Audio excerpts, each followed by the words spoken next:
تحریف رد و بدل کو کہا جاتا ہے۔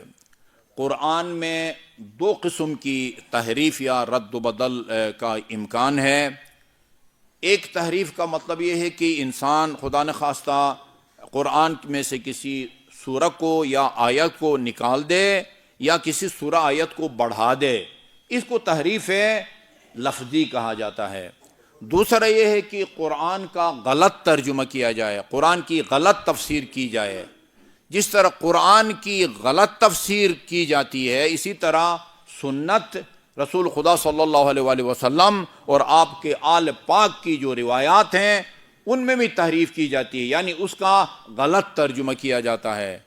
جہاں قرآن کی بہت ساری آیات کا غلط ترجمہ کیا گیا، یا ایھا الذین آمنوا اطیعوا اللہ واطیعوا الرسول واولی الامر منکم، اولی الامر سے مطلب لیا گیا جو بھی تمہارے حکمران ہیں ان کی اطاعت کرو، جب تک وہ کافر نہ ہو جائیں، شراب پئیں، قتل کریں، تمہاری بیٹیوں کے اغوا کریں، ان کی اطاعت کرو۔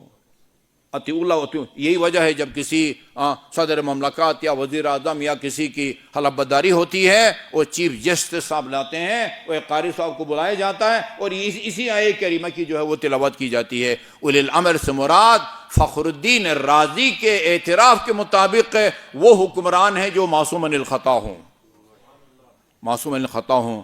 جہاں اور احادیث کا غلط ترجمہ کیا گیا ہے، جہاں قرآن کی اور آیات کا غلط ترجمہ کیا گیا ہے، وہاں اس حدیث کا بھی غلط ترجمہ کیا جاتا ہے۔ بڑے ذمہ دار قسم کے لوگ، کچھ مر گئے ہیں کچھ زندہ ہیں، وہ یہ کہتے ہیں کہ بھائی اللہ نے ثقلین سے تمسک کا حکم ضرور دیا ہے قرآن اور اہل بیت سے، لیکن قرآن سے تمسک کا مطلب اور ہے اور حدیث سے، سنت سے، اہل بیت سے تمسک کا مطلب اور ہے۔ قرآن سے تمسک کا مطلب ہے کہ اپنا دین قرآن سے لے لو، اہل بیت سے تمسک کا مطلب ہے کہ ان کا احترام کرو، ان کے بقول پیار کرو، کیونکہ وہ اولاد رسول ہے اور خون ہے۔ سوال پیدا ہوتا ہے، فرمایا جب تک ان سے متمسک رہو گے ہرگز گمراہ نہ ہوگے۔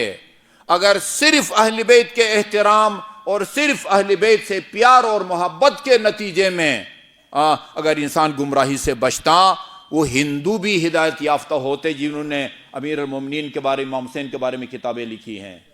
سلمان قطانی، یاد رکھنے کی بات ہے، لبنان کا رائٹر ہے سلمان قطانی، 25 کتابیں اہل بیت کی شان میں لکھی ہیں۔ جورج جرداق، اس نے امیر المومنین کے بارے میں کتاب لکھی ہے، صوت العدالت الانسانی الامام علی۔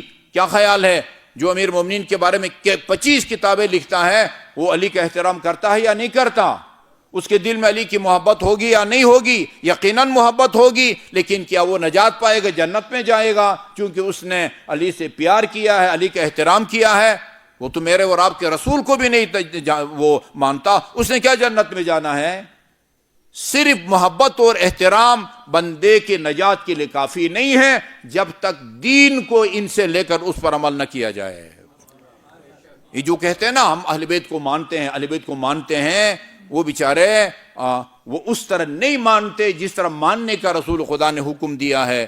جو دین کو اہل بیت سے نہیں لیتا اور یہ کہتا ہے میں پنجتن کو مانتا ہوں، علی کو مانتا ہوں، حسن کو مانتا ہوں، وہ بیچارہ مسکین اپنے آپ کو بھی دھوکہ دے رہا ہوتا ہے اور ہمیں بھی دھوکہ دینے کی کوشش کر رہا ہوتا ہے۔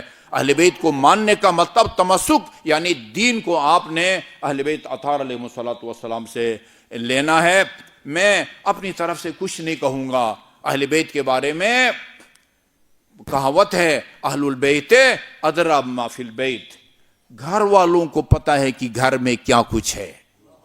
ٹھیک ہے جی، مجھے پتہ ہے میرے کچن میں کیا کچھ ہے، ہاں اس فریج میں جو ہے نا وہ کیا کچھ ہے۔ اہل البیت ادری بما فی البیت۔ ہاں امام زین العابدین علیہ الصلوۃ والسلام، دیکھیں دعائے ختم قرآن ہے، حالات اتنے سخت تھے، نامساعد تھے، منبر پر اس طرح آ کے وہ اہل بیت کا وہ مقام جو خدا نے ان کو دے رکھا ہے، وہ منبر سے آ کر عید کے خطبے میں آ کے نہیں دے سکتے تھے، لیکن محراب عبادت میں آپ کو دعا مانگنے سے کوئی نہیں روک سکتا تھا۔ نماز پڑھ کے قرآن ختم کر کے دعائے ختم قرآن، دعائے ختم قرآن، اس میں دیکھیں سید سجاد کیا فرماتے ہیں، اللہم انکا انزلتہ علی نبیک محمد صلی اللہ علیہ وآلہ وسلم مجملا، خدایا اس کلام پاک کو تو نے اپنے حبیب حضرت محمد مصطفیٰ پر اجمالاً اور سربستہ نازل کیا، اس کے اندر تفصیلی احکام کو تو نے بیان نہیں کیا، اور اس کی تفصیل تو نے اپنے جو ہے نا وہ حبیب کو قرآن نازل ہونے کے بعد بذریعہ الہام ان قرآن کی مختصر آیات کی تفسیر بتائی۔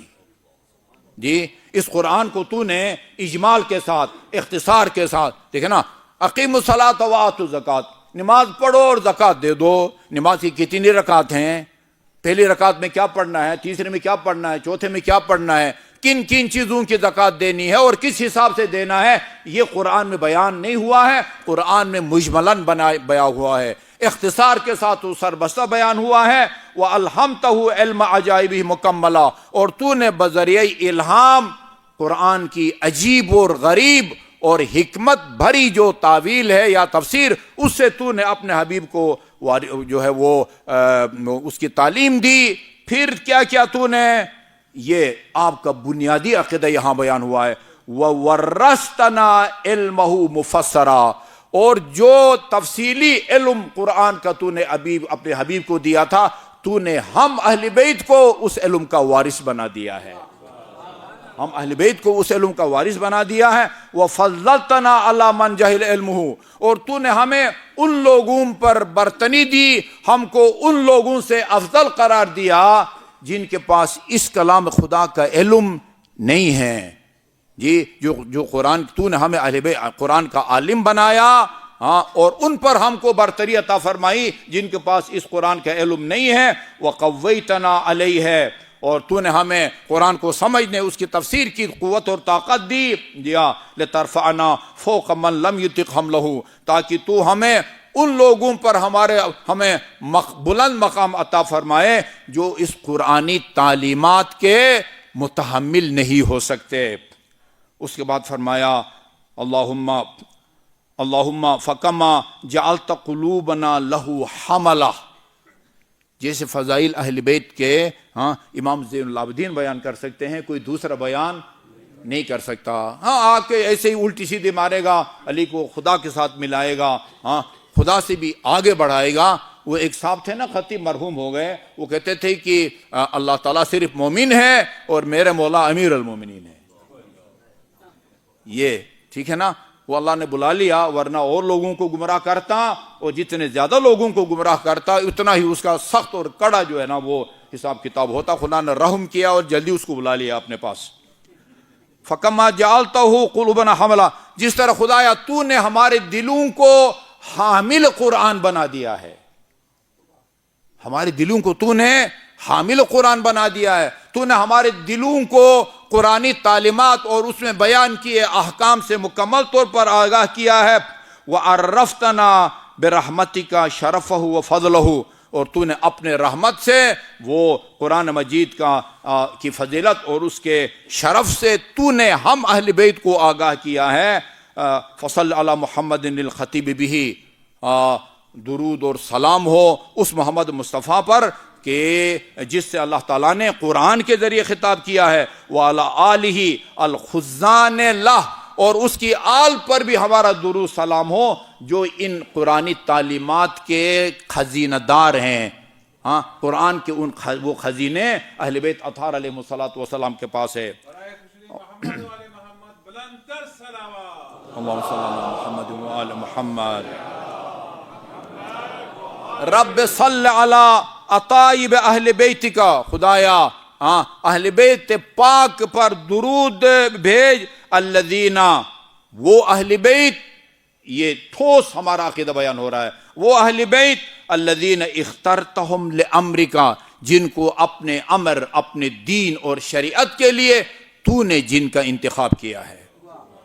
جی ہمارا عقیدہ ہے جس طرح نبی اور رسول خدا بناتا ہے، لوگوں کو اپنا جو ہے نا وہ نہ امام بنانے کے اختیار ہے، نہ نبی بنانے کے اختیار ہے، نہ رسول بنانے کے اختیار ہے۔ فرمایا کہ ان اہل بیت پر درود اور سلام بھیج کہ جن کو تو نے اپنے دین کے لیے جن کو مقرر کیا ہے، وَجَعَلْتَهُمْ خَزَنَةَ عِلْمِكَ، اہل بیت اطہار کو تو نے اپنے علوم کا خزینہ دار بنا دیا ہے، وَحَفَظَةَ دِينِكَ، اور اہل بیت کو تو نے اپنے دین کا محافظ بنایا ہے۔ ایسے دین کی حفاظت کا حق ادا کیا اہل بیت اطہار نے۔ امام حسین فرماتے ہیں لو کان دین محمد لم یستقم الا بقتل فیا سیوف خذونی، خدایا اگر میری شہادت کے بغیر میرے نانے کے دین نہیں بچ سکتا، پھر تلواروں سے خطاب کر کے فرماتے ہیں اے بنی امیہ کے خوناشام تلواروں، یہ حسین حاضر ہے، جان دوں گا، جان سے بھی زیادہ قیمتی کی قربانی دوں گا، لیکن آنچ نہیں آنے دوں گا آنے کی شریعت کو۔ وہ کہا کرتا تھا نا لعبت بنو ہاشم بالملک فلا ملک جاء ولا وحی نزل، یہ تو بنی ہاشم نے اقتدار کی خاطر کھیل کھیلا ہے، نہ آسمان سے کوئی وحی نازل ہوئی ہے نہ کوئی وہ فرشتہ نازل ہوا ہے۔ جی اسی یزید جو وحی کا منکر ہے اور وہ فرشتے کا منکر ہے، اسی کے دربار میں آذان دلانے پر مجبور کیا سید سجاد نے، اسی کے دربار میں آذان دلانے پر مجبور کیا۔ وہ خلفاءک فی ارضک، اہل بیت اطہار کو تو نے زمین پر اپنا خلیفہ بنا دیا ہے، وہ حججک علی عبادک، لوگوں پر اہل بیت کو تو نے اپنا حجت بنا دیا ہے، وطہرتہ من الرجس والدنس تطہیرا بارادتک، آئے تطہیر کی طرف اشارہ فرما رہے ہیں، تو نے اپنے ایک ارادے سے اہل بیت اطہار کو ہر قسم کے رجس اور پلیدی سے تو نے دور رکھا ہے۔ جیا وجعلتہم الوسیلۃ الیک، اور اہل بیت کو تو نے اپنے تک رسائی کا وسیلہ بنا دیا ہے، والمسلک الی جنتک، اور تیری جنت تک پہنچنے کا راستہ تو نے اہل بیت اطہار علیہ السلام کے پاس رکھا ہے۔